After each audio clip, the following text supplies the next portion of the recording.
So last time respiratory system चल रहा था, उसमें अपने देखा था 3 पार्ट होते हैं रेस्पिरेटरी सिस्टम के, upper respiratory system, lower respiratory system and respiratory muscles. तो लास्ट बचा है रेस्पिरेटरी मसल्स। सब muscles are needed for gases exchange through the lungs. Respiratory muscles क्या होती है? कुछ मसल्स होती है जो गैसेस एक्सचेंज लंग्स के थ्रू जो गैसेस एक्सचेंज होता है उसके लिए काम आती है, needed. These muscles help in inhalation and exhalation of gases. Respiratory muscle inhalation और एक्सहेलेशन ऑफ गैस में हेल्प करती है। इनहेलेशन मतलब इनहेल करना, बॉडी के अंदर लेना एयर को, और एक्सहेल का मतलब बाहर निकालना बॉडी से। Diaphragm is responsible for respiration mainly, और मेनली इसके अंदर डायफ्राम रेस्पॉन्सिबल होता है रेस्पिरेशन के लिए।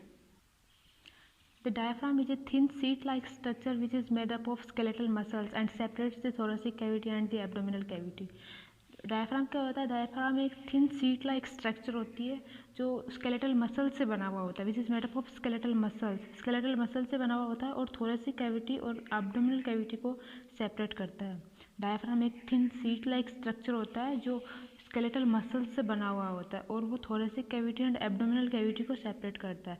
Diaphragm is dome shaped. Dome shaped कैसा शेप होता है? ऐसे, ये डोम शेप होता है, ऐसे ऊपर से उभरा हुआ थोड़ा सा। कॉन्ट्रैक्शन ऑफ, अब इनहेलेशन कैसे होता है? Contraction of diaphragm, then volume of thoracic cavity increases, then air passes through the nostrils and enters into the lungs. तो डायफ्राम का कॉन्ट्रैक्शन होगा। डायफ्राम रिलैक्स स्टेट में कैसे होता है?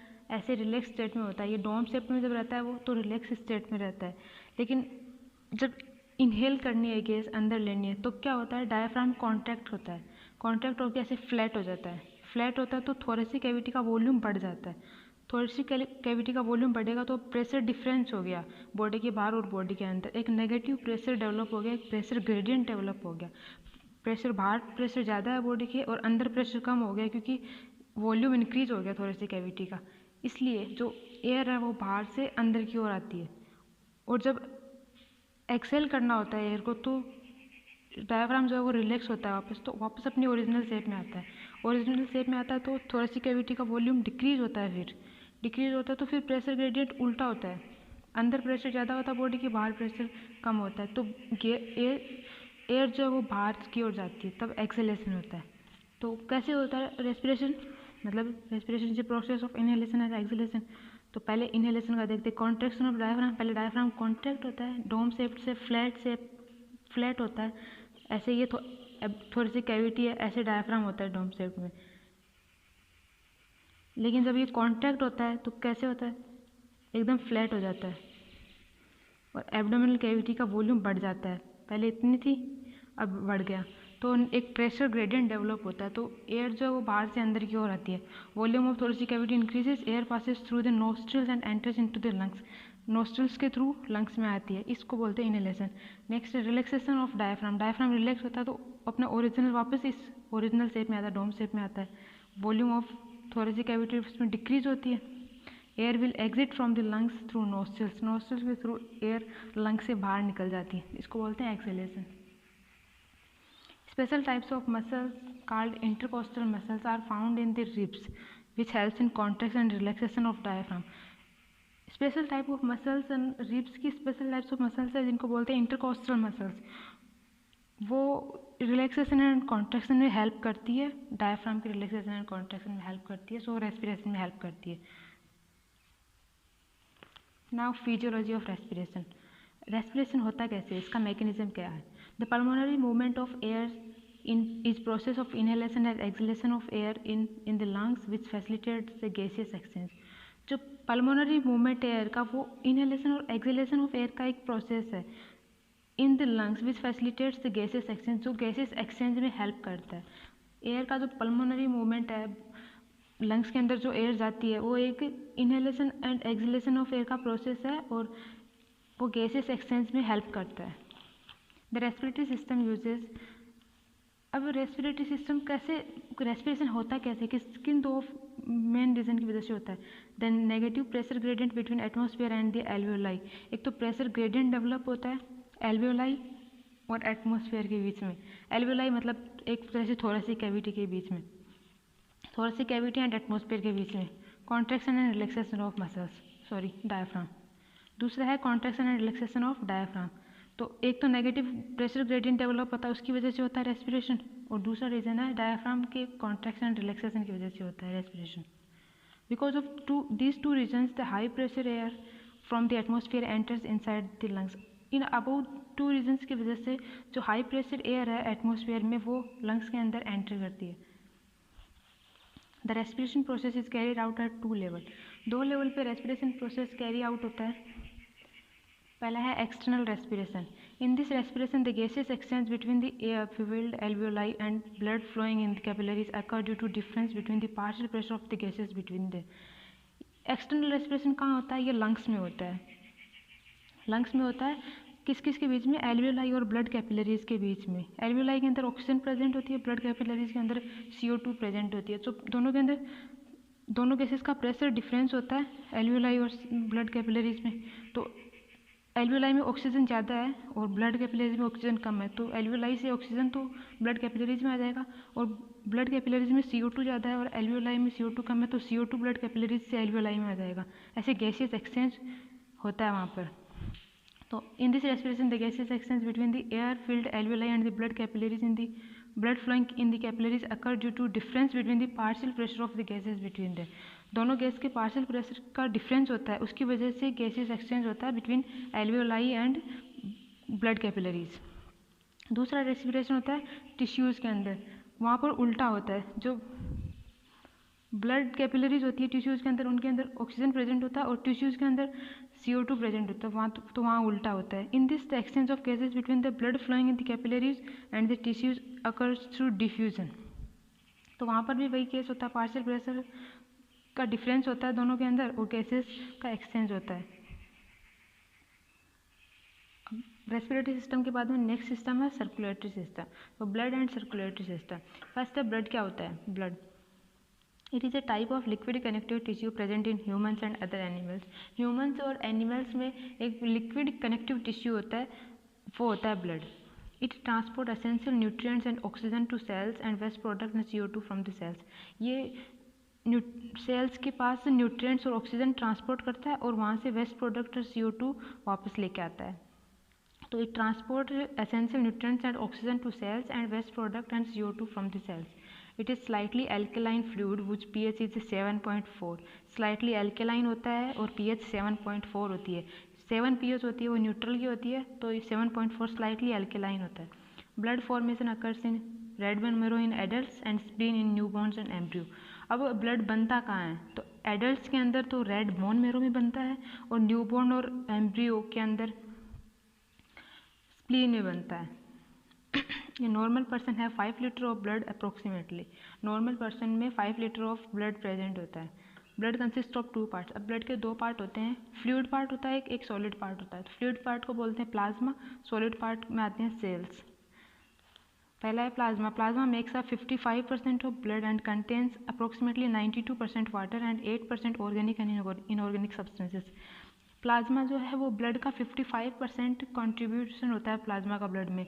55% जो ब्लड है वो प्लाज्मा से बना हुआ होता है और उस प्लाज्मा के अंदर मोस्टली वाटर होता है, 92% तो वाटर होता है और बचा हुआ 8% है वो ऑर्गेनिक एंड इनऑर्गेनिक सब्सटेंसेस होता है। इनके अंदर आते हैं different metallic ions and salts, जैसे कि सोडियम है, क्लोराइड है, बाइकार्बोनेट आयन है, आयरन, ये सब प्रेजेंट होते हैं। Plasma is pail in colour. Plasma का कलर थोड़ा फीका येलो कलर होता है, पेल कलर होता है। सेकेंड है ब्लड सेल्स। पहला था प्लाज्मा, सेकेंड सेल्स। तो ब्लड में 3 टाइप की सेल्स होती है, RBC, red blood cell, WBC, white blood cell and platelets. तो पहला RBC, red blood cell. They comprise 99% of total blood cells. जितने भी ब्लड सेल्स हैं उनमें से सबसे ज़्यादा RBC होती है, ऑलमोस्ट 99% RBC होती है। These cells contain a pigment called haemoglobin. RBC के अंदर एक स्पेशल पिगमेंट प्रेजेंट होता है जिसका नाम है haemoglobin. The red colour of RBC is due to the presence of haemoglobin. और RBC का रेड कलर है वो हीमोग्लोबिन की प्रेजेंस की वजह से है। RBCs के अंदर एक स्पेशल पिगमेंट प्रेजेंट होता है जिसका नाम है हीमोग्लोबिन, और हीमोग्लोबिन की वजह से RBC का कलर जो है वो रेड होता है। और न्यूक्लियस एब्सेंट होता है RBC के अंदर, और RBC की एवरेज लाइफ स्पान है वो 120 डेज होती है आरबीसी को इरिथ्रोसाइट भी बोलते हैं और आरबीसी भी रेड बोन मैरो में बनती है। सो nucleus is absent in RBC, their average age is 120 days. They are also called erythrocyte. They are produced in red bone marrow. Nucleus absent होता है आरबीसी में, आरबीसी की एवरेज एज है वो 120 days होती है। आरबीसी रेड बोन मैरो में बनती है और आरबीसी को इरिथ्रोसाइट भी बोलते हैं। आरबीसी के अंदर एक पिगमेंट प्रेजेंट होता है जिसका नाम है हीमोग्लोबिन, उसी की वजह से आरबीसी का कलर जो है वो रेड होता है। ये सब आरबीसी के मेन पॉइंट्स हैं। नेक्स्ट है WBC, white blood cells. These are pale white in color. They play important role in immunity. Immunity में important role play करती हैं। WBC का मेन फंक्शन immunity में रोल प्ले करती हैं। They are also called leukocyte and they are also formed in red bone marrow. उनको leucocyte भी बोलते हैं और वो भी रेड बोन मैरो में बनती है। हीमोग्लोबिन एब्सेंट होता है वाइट ब्लड सेल्स में, सो इनका कलर रेड नहीं होता, वाइट ही होता है। Their average age is 13 to 20 days. 13 से 20 दिन एवरेज एज होती है। तो WBC पेल वाइट कलर की होती है, हीमोग्लोबिन प्रेजेंट नहीं होता, सो कलर जो है वो वाइट होता है और इनका इम्पोर्टेंट रोल है वो इम्यूनिटी में होता है, इम्यूनिटी में हेल्प करती है ये, और ल्यूकोसाइट भी बोलते हैं इनको, और ये रेड बोन मैरो में ही बनती है। और एवरेज एज है WBC की वो 13 to 20 डेज होती है। WBC दो टाइप की होती है, ग्रेनुलोसाइट एंड एक ग्रेनुलोसाइट। ग्रेनुलोसाइट मतलब जिनमें ग्रेन्यूल्स प्रेजेंट होते हैं। ग्रेन्यूल्स का मतलब स्मॉल पार्टिकल्स। तो दो टाइप की होती है, ग्रेनुलोसाइट, ए ग्रेनुलोसाइट। ग्रेनुलोसाइट मतलब ग्रेन्यूल्स प्रेजेंट है, ए ग्रेनुलोसाइट, ए मतलब एब्सेंस, ग्रेन्यूल्स एब्सेंट है। तो ग्रेनुलोसाइट, ए ग्रेनुलोसाइट दो टाइप की WBC होती है। ग्रेनुलोसाइट फिर तीन टाइप की होती है, neutrophils, eosinophils and basophils. Neutrophils, eosinophils and basophils तीन टाइप की ग्रेनुलोसाइट होती है। और ए ग्रेनुलोसाइट दो टाइप की होती है, लिम्फोसाइट्स एंड मोनोसाइट्स।